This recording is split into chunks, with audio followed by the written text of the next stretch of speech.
Kani kadega Batesi TV, bat pidang pet yaki kubor baman kasni, balawan rasha pi da ka Orange Nissan, lom so po niya Fabricate Shillong, ringkat bat ka BDW International School Nongmansong, Langkarding Shillong. Admissions open now.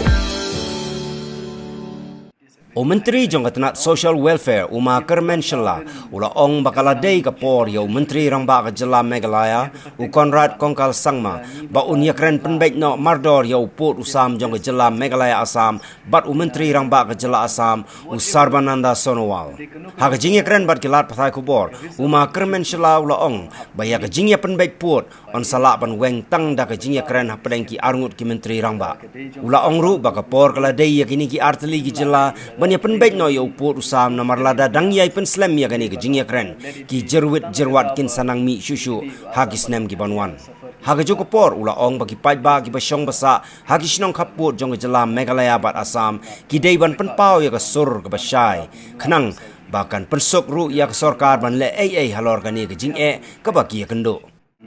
don ke jing kendo nga bagi chief minister hajing dei bar kani namar kala long ka higher level mo the lada tang minister level ru ngim pala bansor the chief minister yong la jo ikendu ten tharai mishwa ki don ki chief minister level ki la jo ikendu how ni chief minister tani ngam pat yo ka update whether la de ikendu the am regarding with this dispute land but chief minister juga Assam so this yakani he don't come he chief minister ban shim ka call ban ikendu para chief minister then the rest they don't come yangi ban you don't lang we are willing long nir ni ko ban solve yakani for once more long whatever it is a very high time long if not now then kandang chitom shushu yakini ki ya ka pateng ka ban one ladangi mata ngimla that means they'll face lots of difficulties dengan alian jonga ngaong whatever it is they kanu ka result should be long hap me big result by anyhow knamo pai baru scam te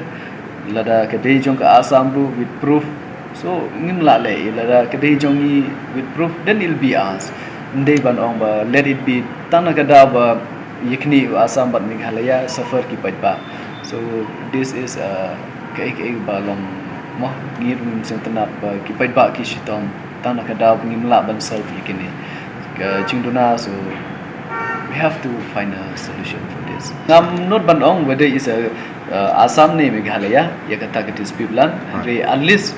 ni de banyo ya ke result. Let it be Assam or let it be Meghalaya and kipai ba ki de bandon ka identity that we belong to this state whoever it is. That is what I feel. Ngasang tu lada donu khar no Assam run support Meghalaya lada ngila ban solve ya kata at the end the yo le sikim se tanat bandan po Meghalaya leni ki bru jongi ki bandan po au ta dispute ka hap po Assam kandon kata ka control kandram ka kim se tanat at the end hi ngarang we have to take a call.